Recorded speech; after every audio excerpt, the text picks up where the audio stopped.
A few hours ago, mu masaha make yashize I discharged my last duty as king and emperor. navuye ku nshingano zanjye nk'umwami hamwe na emperor. And now that I have been succeeded by my brother, kuri ubu nkaba nasimbuwe n'umuvandimwe wanjye. my first words must be to declare my allegiance to him. Ijambo rya mbere namubwira nuko nifatanyije nawe kandi ndi ku ruhande rwe hamwe n'umutima wanjye wose. This I do with all my heart. Mwese muzi impamvu navuye kuri uyu mwanya. You all know the reasons which have impelled me to renounce the throne. Ariko nashakaga kubabwira no kubasobanurira ko gufata uno mwanzuro ntigeze nibagirwa igihugu cyacu. I did not forget the country. Imyaka 25 yose yashize ndi Prince of Wales nibyo namaze nitoza, ariko mukwiriye kunyumva nimbabwira ko aka kazi gakomeye cyane ku isi. But you must believe me when I tell you. Kandi kadasanzwe ntari buzagakore kandi nkakabasha ntari kumwe iruhande rwanjye n'umugore nakunze cyane kuruta abandi. Without the help and support of the woman I love. Umwami wacu twese mwifurije ibyishimo n'umuryango we. We all have a new king.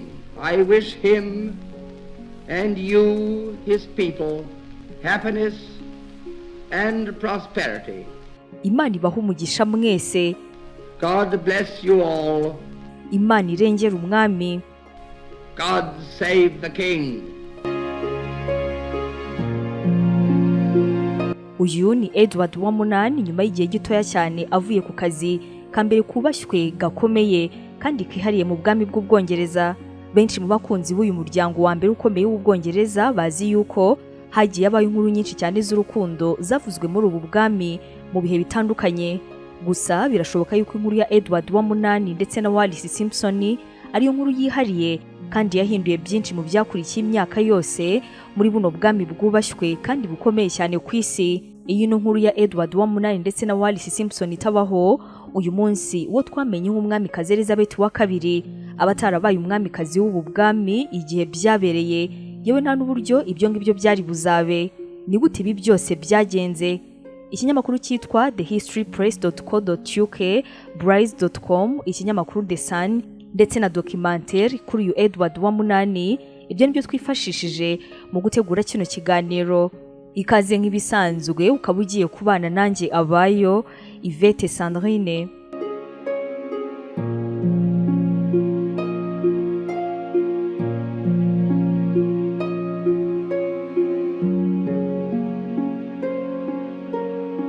Edward yari igikomangoma cya Wales. Uyu nguyu rero akaba yari imfura y'umwami George wa gatanu ndetse n'umwamikazi Mary. Uyu Edward ni wari umuragwa w'ingoma kuko yari we muhungu mukuru w'umuryango w'iwabo. Akaba yari umusore wari warakuze ari umuntu utuje cyane utavuga byinshi, gusa ariko uko yagiye akura yagiye ashabuka ndetse umuntu wisanzuye cyane. Edward yaje kugira ibitekerezo bye byihariye, kenshi akanakunda kuburana. Yakundaga kuganira kenshi na se, hanyuma se akamubwira ati niba ushaka gutekereza ibyawe bijyanye n'ibyo wiyumvamo ntabwo ukwiriye gutekereza kuba umwami. Umwami afite umurongo agomba kugenderaho kandi n'uwo uzansimbura. Uyu benshi mu muryango we bitaga David yari afite igikundiro kidasanzwe mu baturage, akanaba igikomangoma cyamamaye mu kuzenguruka Ubwongereza ndetse n'ibindi bice byari by'Ubwongereza muri icyo gihe cyose. Yari yarakuze akunda cyane gukina golf, gukina tennis kandi akanitabira ibirori ndetse no kubyina mu bihe bitandukanye. Ibyo se George wa gatanu hari aho atabikundaga, ariko kandi yabona ko abaturage benshi bamwe na bamwe babyishimiraga, nanone akabifata nk'ibisanzwe. Igikomangoma Edward yaje kongera kwamamara cyane nyuma yo kwifuza kujya kurwana mu ntambara ya mbere y'isi. Ntabwo yigeze ashyirwa ku murongo w'imbere kugira ngo ataza kuza kwicwa maze umuragwa w'ingoma agapfira ku rugamba, cyangwa se nanone ngo bibe byaba bibi cyane maze abe yashimutwa n'umwanzi. Hari nawe yabuzwaga kwitabira kujya ku rugamba agasigara ahubwo arinzwe. Ibyo ngibyo bikamubabaza ariko kandi akabyumva.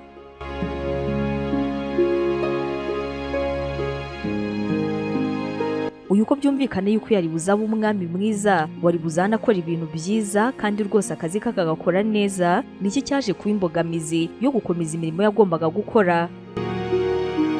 Urugendo rwe rw'ibintu bidasanzwe mu buzima bwa Edward byaje gutangirira mu buzima bwe bw'urukundo ndetse n'abagore yagiye ahura nabo mu buzima.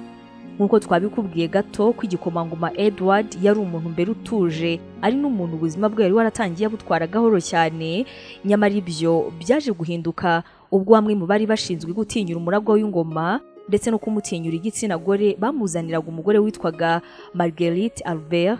Uno mugore wari ufite inkomoko mu gihugu cy'Ubufaransa. Uyu mugore yarazwi nk'indaya idasanzwe, aho imirimo yose yo gushimisha umugabo uno mugore yayikoraga nk'aho ari cyo kintu cyonyine cyamuzanye ku isi y'abazima. Uyu mukobwa wari Umufaransa, barahuye nyine ari muri kiriya gihugu ubwo Edward yarwanaga mu ntambara. Ntabwo icyari cyazanye uno mugore cyo gutinyura ari cyo cyonyine yakoze, ahubwo Marguerite Albert yanabashije gutuma uno wari igikomangoma bakundana urukundo rukomeye cyane, kugeza n'aho ab'ibwami batangiye kugira impungenge y'ibizaba kuri Edward.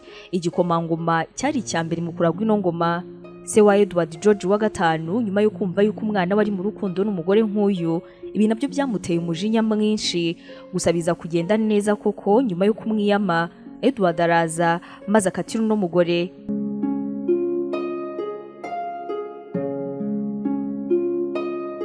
Uyu nyuma yaje kwerekeza mu Misiri ndetse ashakana n'umwami waho, biza kurangira abaye igikomangomakazi. Ntabwo ibye n'uwo mugabo we wo mu Misiri byaje kugenda neza, kuko uno mugore yaje kwica uwo mugabo. Maze icyo gihe mu rubanza ab'ibwami bwo mu Bwongereza bagira ubwoba yuko muri urwo rubanza izina ry'igikomangoma Edward rishobora kuzazamo. Ibyo rero byatumye uno mugore atsinda urubanza, kuko yaburaniwe n'Umwongereza Edward Marshall Hall. Uyu wari umunyamategeko ukomeye cyane kandi wari rurangiranwa bitagira ingano muri icyo gihe cyose. Ibyo bikaba byaratumye ahubwo uno mugore rwose agirwa umwere, arangije ataha iwabo mu Bufaransa. Amabaruwa yari hagati y'abano bombi mu nzandiko z'urukundo zabo, ni ukuvuga igikomangoma Edward ndetse n'uyu mugore, ni ibintu byari birimo amabanga menshi ya gisirikare ndetse n'ibyabaye mu buzima bwite bw'umuryango wa cyami. Akaba ari nabyo byatumye benshi mu b'ibwami bagira impungenge ubwo bumvaga ibijyanye n'urwo rubanza, maze bakohereza bagombaga kumuburanira kugira ngo bizagende neza.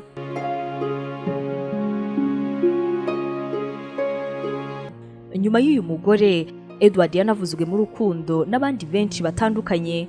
Gusa muri aba bose nta n'umwe yari yarakunze ibyari kumukoresha ibyo tugiye kukubwira, nka Wallis Simpson, umugore nawe wari wubatse ariko rwose akaba yaravugwagaho ubwiza butangaje. Ibyabo ni gute byagenze? Mu kwezi kwa mbere ku mwaka w'1931, umugore witwa Farnes wari umunyamerikakazi ariko kandi atuye mu Bwongereza, akaba kandi yari n'inshuti ya benshi mu bagize ubwami. Uyu mugore wari unazwiho gutegura ibirori byiza. Nk'ibisanzwe yakoze ibirori byo kwishimira weekend, nuko arangije atumira igikomangoma Edward, icyo gihe wari Prince of Wales. Yanatumiye izindi couple zitandukanye z'abantu, ariko kandi imwe muri izo couple bavuga yuko barwaye ko batari buze kuza kwitabira ibyo birori. Uno mugore yahise abasimbuza Ernest Simpson ndetse na madamu we Wallis Simpson, maze ahita azana ino couple y'abasirimu kandi ikundana yisanzuye, izi no kuryoshya ibirori muri bino birori.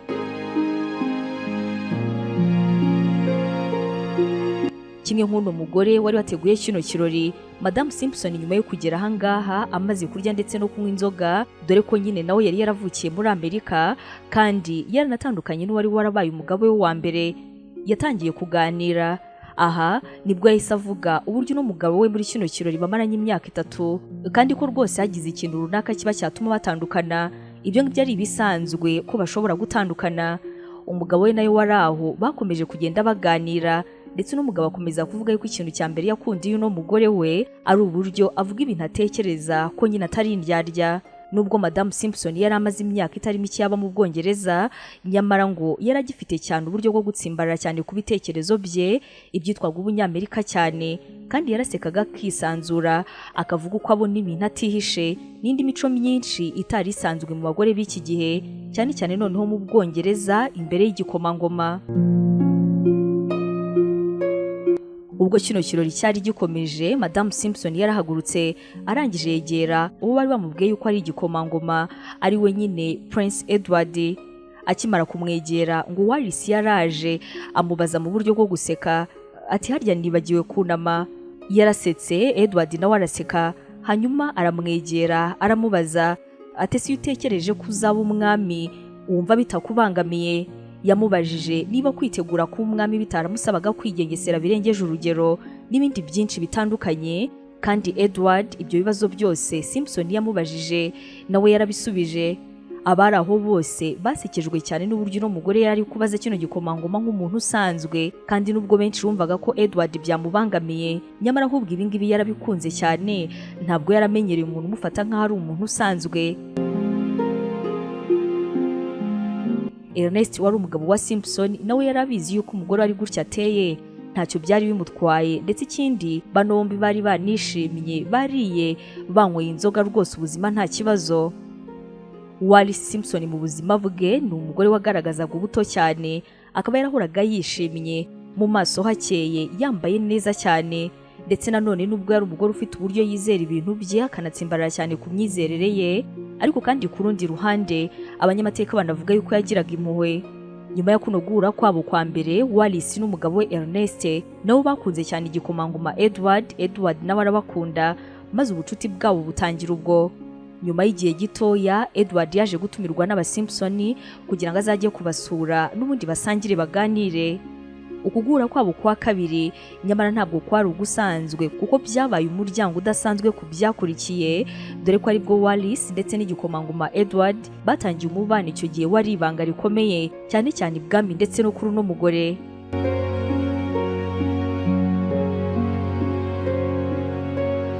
Ano makuru yuko umusore uzamusimbura atangiye kujya aryamana kandi akanakururana n'umugore wubatse, umwami George wa gatanu yaje kuyamenya.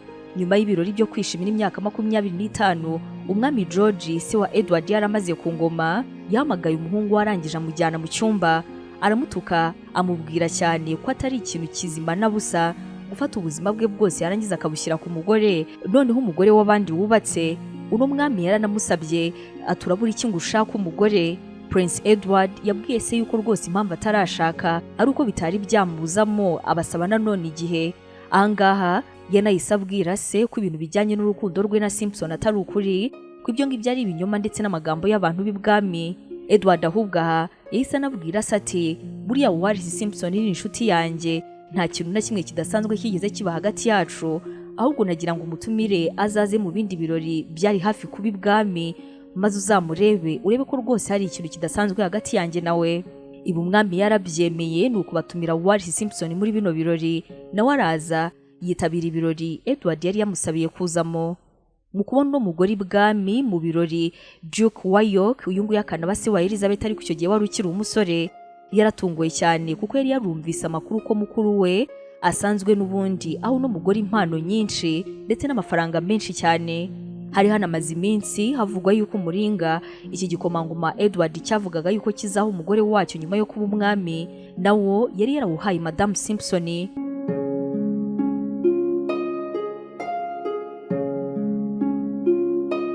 Uku kuza muri bino birori kuno mugore byeretse ab'ibwami bose ko ari ikibazo kidasanzwe, kuko nubwo Edward yari yagerageje guhisha umubano wabo ndetse no kwerekana nk'aho ari ibisanzwe, nyamara uno mugore wari usanzwe muri kamere ye yisanzuye yahoberaga Edward akamukuraho nk'ibiryo byamuguyeho, agatera story nk'aho atari ibwami, kandi agaseka bisanzwe rwose kuko yabigenzaga iyo yabaga ari mu rugo rwe.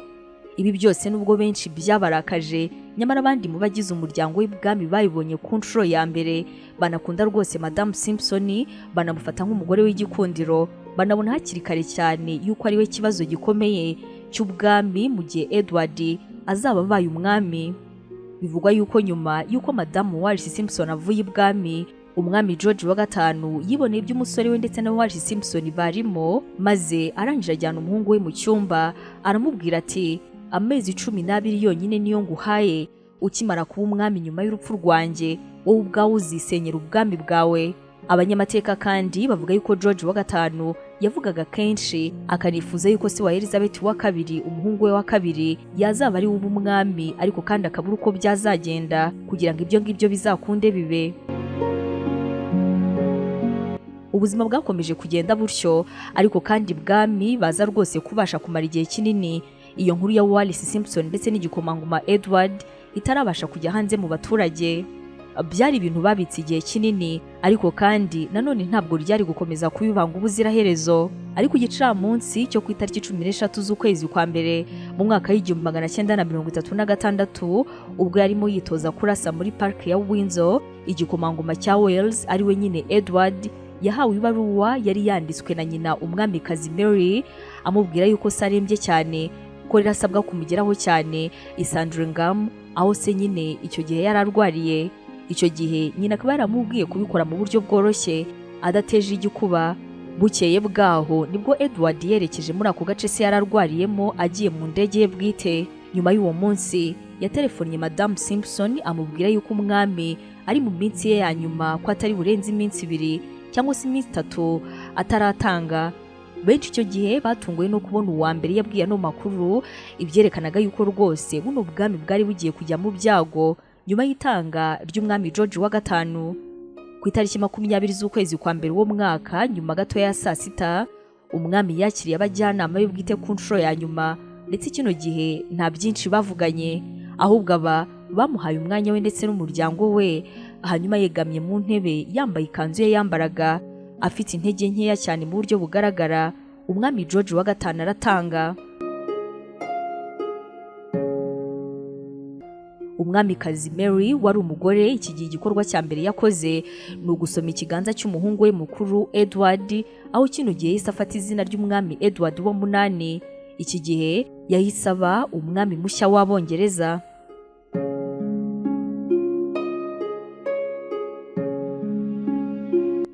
Ukuba umwami akiri umusore, ibwami bamushakiye abakobwa bari kumubera abagore gusa, bose akomeza kubabenga. Ibwami bakomeje guhisha rubanda iby'umugore wubatse uvugwa mu rukundo n'umwami wabo. Gusa ibi ngibi ntabwo byari bukomeze kubibanga, kuko amakuru abantu batangiye kuyamenya. Uwari minisitiri w'intebe yaje kubwira umwami ko abarwanya ubwami nibamenye birimo kuhabera, noneho ubwami buri buze kuza gusenyuka. Gusa umwami Edward ibyo ngibyo ntacyo byari bimubwiye na kimwe. Mu kwezi kwa 9 k'umwaka w'1936, Wallis Simpson wari ukiri umugore wa Ernest Simpson yatse gatanya. Wari minisitiri w'intebe w'Ubwongereza nanone yagarutse ibwami asaba Edward kurwanya iyo gatanya ko abaturage batazabakira. Gusa kuri uyu nguyu nta kintu na kimwe byari bivuze, ahubwo yaravuze ati ndinde wo kubuza umugore kwaka gatanya niba byifuza.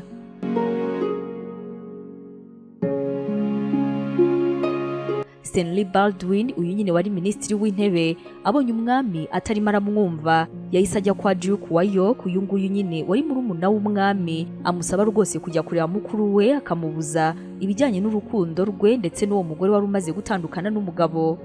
Duke wa York ari we witwaga Albert, ari kumwe n'umugore we Mary, utarashakaga yuko rwose Edward ava ku ngoma, kuko nyine ibyo byari kuba bishyize umuryango we ku bwami, ubwo n'umwana wabo wari ukiri muto ya Elizabeth akazaba umwamikazi. Yaragiye arangije inginga Edward cyane bishoboka ko urwo rukundo yarureka rwose, ko bazamuba hafi bishoboka, ariko kandi unarabyanga ababera ibamba ati rwose ntabwo runo rukundo nshobora kurureka. Nyina wa Elizabeth yibukije umwami yuko murumuna we si wa Elizabeth nyine icyo gihe witwaga Albert asanzwe arwara ibihaha, ko rero naramuka avuye ku bwami ibyo bizatuma umugabo wagira inshingano nyinshi, maze bigatuma apfa imburagihe, bikaba byanatuma akana kabo k'agakobwa Elizabeth kaba kamikazi kakiri gatoya. Ibyo ngibyo ariko Edward yarabyanze, ababwira yuko urukundo ari rwo rwa mbere mu buzima bwe.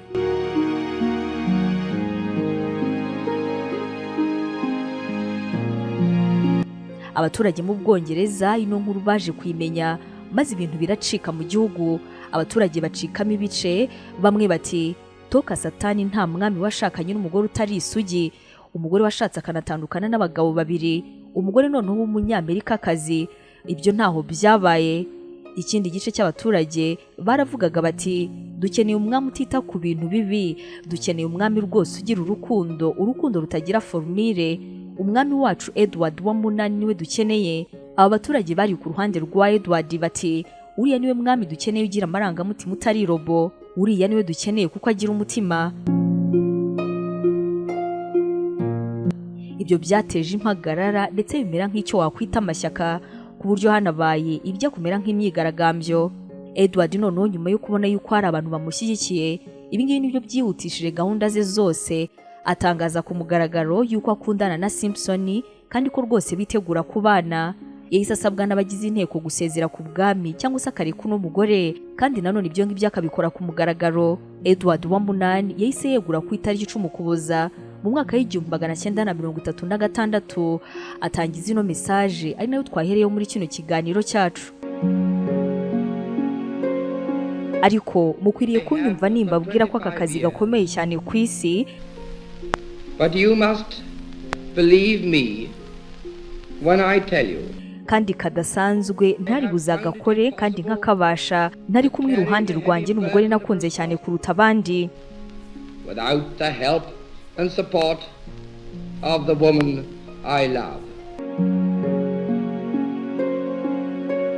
Ubutumwa bwatambukijwe kuri radio buba bumwe mu butumwa bw'amateka mu bwami bw'Ubwongereza butazigera bwibagirana rwose, yewe bwanahinduye byinshi cyane. Icyo gihe Edward yahise yerekeza mu gihugu cy'Ubufaransa gushyingiranwa na Madame Simpson, ari naho babanye ubuzima bwabo bwose. Icyo gihe akaba yari agirwa Duke wa Windsor. Uku kwanga ingoma kwe kwahise gushyira Robert wari murumuna we ku ngoma. Uya Robert akaba nyine ari nawe se wa Elizabeth wa kabiri. Yahise afata izina rya George wa gatandatu kugira ngo akomeze umurongo wa se George wa gatanu. Iki gihe byahise biba nanone amateka mu Bwongereza kuko kino gihugu ariko cyari kigize abami batatu mu mezi 11 yonyine. Wallis Simpson nyuma yo gukora ubukwe ndetse no kubana n'uyu mugabo we Edward, mu buzima bwabo bwose bakomeje kugerageza kuba inshuti y'ibwami, ndetse murumuna wa Edward amaze gutanga Elizabeth wa kabiri akaba umwamikazi, nawe yamubaye hafi bikomeye. Elizabeth akaba yaranaje gusura se wabo mu Faransa aho yabaga icyo gihe amaze kuba umwamikazi. Wallis na Edward ntabwo bigeze babyara. Impamvu batabyaye bamwe bavuga yuko babitewe no kudashaka kubyara abana batazemerwa mu bwami, abandi bakavuga yuko babitewe no kuba aba bombi nta wabyaraga, dore ko nka Simpson nta mugabo n'umwe mu yari yarashakanye nabo bari barigeze babyarana. Hari abanyamateka kandi bavuga yuko hari uburwayi Edward yagize akiri mutoya, uburwayi bwatumye atabasha kubyara, ko Simpson we nta kibazo yari afite, ko kutabyara kwe byari ubushake bwe, ko byari ubunyamerika bwinshi cyane. Icyari cyari cyo cyose cyabibateye kitigeze wenda kimenyekana neza 100%. Aba bombi ntabwo bigeze babyara.